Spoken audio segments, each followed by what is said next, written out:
मैं हूं अलाउद्दीन खिलजी। मैं आपको खिलजी वंश की शुरू से लेकर अंत तक पूरी कहानी सुनाऊंगा। तो वीडियो को लाइक करो और चैनल को सब्सक्राइब करो। इतिहास के पन्नों को जब हम पलटते हैं तो कुछ नाम वीरता के लिए याद किए जाते हैं और कुछ अपनी क्रूरता के लिए, लेकिन एक नाम ऐसा है जो इन दोनों का मिश्रण था, अलाउद्दीन खिलजी।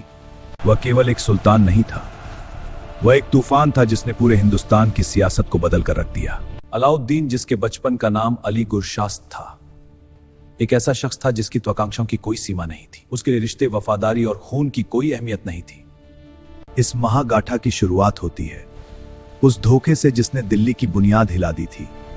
साल 1296 का वह मनहूस दिन जब गंगा के किनारे कड़ा मानिकपुर में अलाउद्दीन ने अपने सगे चाचा और ससुर सुल्तान जलालुद्दीन खिलजी को गले लगाने के बहाने बुलाया। जलालुद्दीन, जो अलाउद्दीन को अपने बेटे से बढ़कर चाहता था, निहत्था था उससे मिलने पहुंचा। मेरे प्यारे अलाउद्दीन बाजान। जैसे ही दोनों गले मिले, अलाउद्दीन के इशारे पर उसके सैनिकों ने सुल्तान की पीठ में खंजर उतार दिया। जलालुद्दीन के कटे हुए सिर को भाले पर टांग कर पूरे लश्कर में घुमाया गया। यह केवल एक राजा की हत्या नहीं थी, यह खिलजी वंश के उस द्वार की शुरुआत थी। अलाउद्दीन ने दिल्ली की गद्दी संभालते ही अपने विरोधियों का सफाया करना शुरू किया। उसने सोने और चांदी की ऐसी बारिश की कि दिल्ली की जनता सुल्तान के खून को भूल गई। लेकिन अलाउद्दीन जानता था कि साम्राज्य को चलाने के लिए केवल सोना काफी नहीं है, उसे ऐसी तलवार चाहिए थी जो कभी ना टूटे। और यहीं से शुरू होती है 1000 दिनारी की दास्तान। साल 1299 में अलाउद्दीन ने अपने दो सबसे भरोसेमंद कमांडरों उल्लू खान और नुसरत खान को गुजरात पर आक्रमण करने का आदेश दिया। उल्लू खान तैयार है हुजूर, हम तैयार हैं। गुजरात उस समय भारत का सबसे समृद्ध हिस्सा माना जाता था। खिलजी सेना ने वहां कहर बरसाया, सोमनाथ के मंदिर को लूटा गया और खंबात के बाजारों में तबाही मचाई गई। इसी तबाही और लूटपाट के बीच नुसरत खान की नजर एक गुलाम पर पड़ी। वह गुलाम आम इंसानों जैसा नहीं था। उसकी कद काठी, उसकी आंखों की चमक और उसके हाव भाव किसी शहजादे जैसे थे। नुसरत खान ने उस गुलाम को 1000 स्वर्ण दिनारों में खरीदा। यही वजह थी कि इतिहास में उसे 1000 दिनारी के नाम से जाना गया। उस गुलाम का नाम था मलिक काफूर। मलिक काफूर को पहली बार दिल्ली के दरबार में सुल्तान अलाउद्दीन के सामने पेश किया गया तो दरबार में सन्नाटा पसर गया। मलिक काफूर की सुंदरता और उसकी शख्सियत ने अलाउद्दीन को मंत्रमुग्ध कर दिया। सुल्तान, जो अपनी कठोरता के लिए प्रसिद्ध था, उस दिन काफूर की आंखों में खो गया। काफूर, तुम्हारी प्रतिभा ने मुझे प्रभावित किया है। धन्यवाद हुजूर, तुम मेरे सबसे करीबी सलाह। मैं आपकी सेवा में हमेशा तत्पर रहूंगा। तुम एक मामूली गुलाम हो, लेकिन सुल्तान के सामने किसी की बोलने की हिम्मत नहीं थी। चुप रहो। इतिहासकार बताते हैं कि अलाउद्दीन काफूर पर इस कदर भरोसा करता था कि सल्तनत के बड़े बड़े फैसले अब काफूर की सलाह के बिना नहीं लिए जाते थे। काफूर ने अलाउद्दीन को वह वफादारी दी जिसकी उम्मीद सुल्तान को अपने बेटों से भी नहीं थी। धीरे धीरे अलाउद्दीन ने काफूर को मलिक नायब यानी सल्तनत का उपशासक बना दिया। काफूर और अलाउद्दीन सत्ता की भूख इन दोनों के रिश्तों में जहर घोल दिया। दरबार के बंद कमरों में अब फुसफुसाने लगी थी। हरम की दीवारों के पीछे षड्यंत्र रचे जाने लगे थे। अलाउद्दीन को अंदाजा भी नहीं था कि जिस काफूर को उसने अपनी पलकों पर बिठाया है, वह आगे चलकर खिलजी वंश के पतन की सबसे बड़ी वजह बनेगा। अलाउद्दीन खिलजी ने दिल्ली के तख्त को तो हासिल कर लिया था, लेकिन अब उसके सामने वह चुनौती खड़ी थी जिसने दुनिया के बड़े बड़े साम्राज्यों को मिट्टी में मिला दिया था। मंगोल चंगेज खान के वंशज मंगोल घोड़ों पर सवार एक ऐसी आंधी थे जो जहां से गुजरते थे वहां केवल लाशों के ढेर और राख बाकी रह जाती थी। साल 1299 से 1306 के बीच मंगोलों ने एक के बाद एक दिल्ली पर कई हमले किए। मंगोलों का खौफ ऐसा था कि लोग रात भर जागकर पहरा देते थे, लेकिन अलाउद्दीन के पास एक ऐसा सेनापति था जिसका नाम सुनकर मंगोलों के घोड़े पानी पीना छोड़ देते थे। जफर खान की बहादुरी की कहानियां आज भी इतिहास में दर्ज हैं। किली की लड़ाई में जफर खान ने मंगोलों की विशाल सेना को ऐसे खदेड़ा कि मंगोल सरदारों के मन में खिलजी सेना का खौफ बैठ गया। हालांकि इस लड़ाई में जफर खान वीर गति को प्राप्त हुआ, लेकिन उसने दिल्ली की सरहदों को मंगोलों के लिए अभेद्य बना दिया था। अलाउद्दीन ने मंगोलों को रोकने के लिए एक अभूतपूर्व रणनीति अपनाई। उसने दिल्ली के पास एक नया शहर और किला बसाया जिसे सीरी का किला कहा जाता है। यह किला कोई साधारण निर्माण नहीं था। कहा जाता है कि इस किले की दीवारों में पकड़े गए मंगोल सैनिकों के सिर चिनवा दिए गए थे। यह सुल्तान श्री की तरफ से दुनिया को एक संदेश था, जो दिल्ली की तरफ आंख उठाकर देखेगा उसका यही अंजाम होगा। श्री के किले ने दिल्ली को एक सुरक्षा कवच दिया। मंगोलों से निपटने के बाद अलाउद्दीन ने अपनी नजरें राजस्थान की वीर भूमि पर टिकाई। सबसे पहले बारी रणथंबोर के राजा अपनी हठ और शरणार्थियों की रक्षा के लिए प्रसिद्ध थे। उन्होंने अलाउद्दीन के विद्रोही मंगोल सेनापति मोहम्मद शाह को शरण दी थी। सुल्तान ने इसे अपना अपमान समझा और किले की घेराबंदी कर दी। महीनों तक चले युद्ध के बाद जब सुल्तान को जीत की कोई उम्मीद नहीं दिखी तो उसने कूटनीति और धोखे का सहारा लिया। प्रतिपाल और रणमल लालच में आकर सुल्तान से मिल गए। जब हार निश्चित दिखने लगी तो रणथंबोर की दीवारों ने वह मंजर देखा जो कंपा देने वाला था। रानी रंगदेवी के नेतृत्व में राजपूत महिलाओं ने जौहर की आग में खुद को झोंक दिया। यह राजस्थान के इतिहास का पहला साका था। हम्मीर देव अपने बचे हुए योद्धाओं के साथ केसरिया पहनकर दुश्मन पर टूट पड़े और लड़ते लड़ते शहीद हो गए।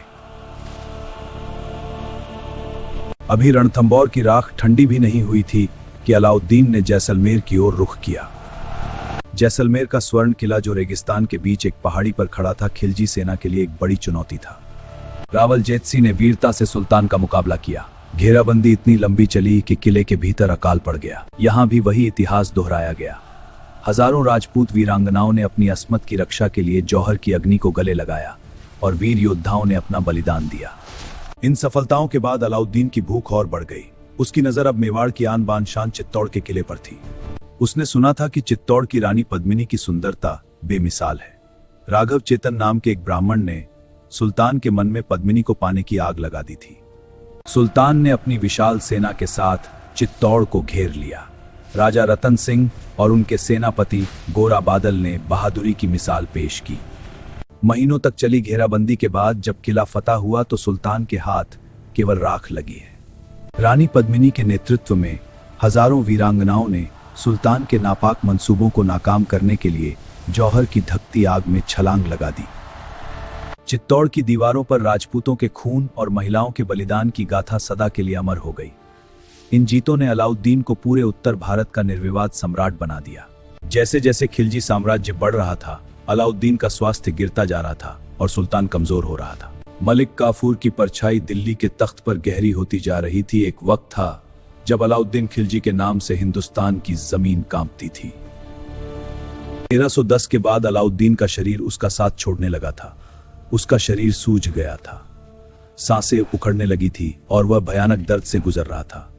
सुल्तान की बीमारी का फायदा उठाकर काफूर अब धीरे धीरे खुद को सुल्तान के रूप में देखने लगा था।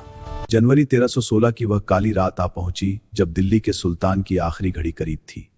महल में सन्नाटा था, केवल सुल्तान की कराने की आवाजें आ रही थी। कहा जाता है कि उस रात मलिक काफूर सुल्तान के सिरहाने बैठा था। कुछ इतिहासकार शक जताते हैं कि काफूर ने सुल्तान को जहर दे दिया था।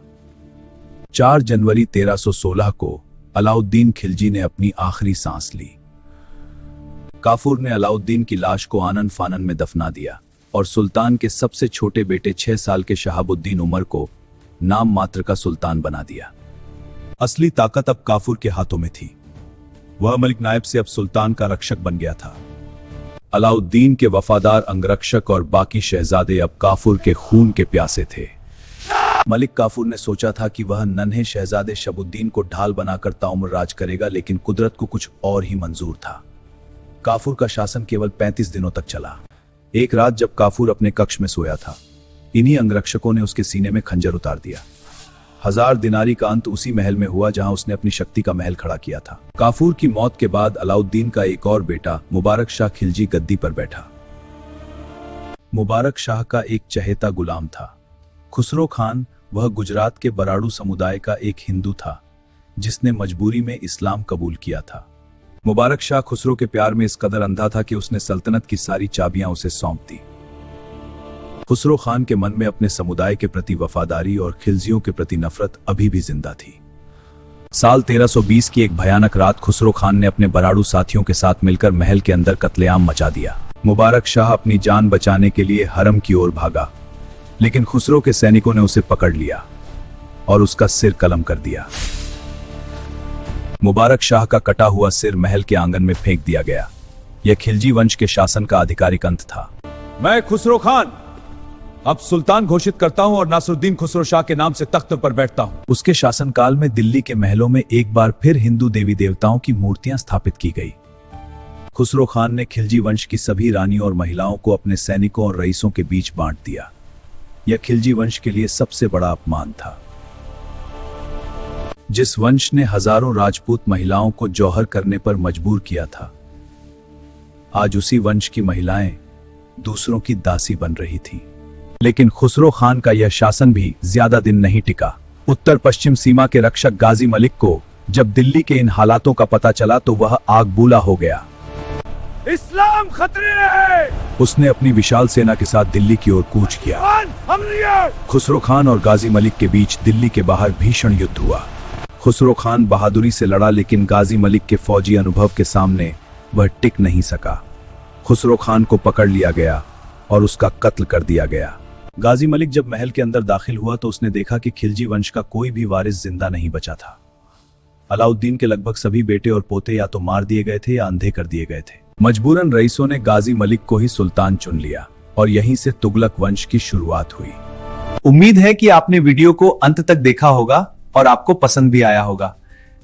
तो वीडियो को लाइक करें और चैनल को सब्सक्राइब करना न भूलें।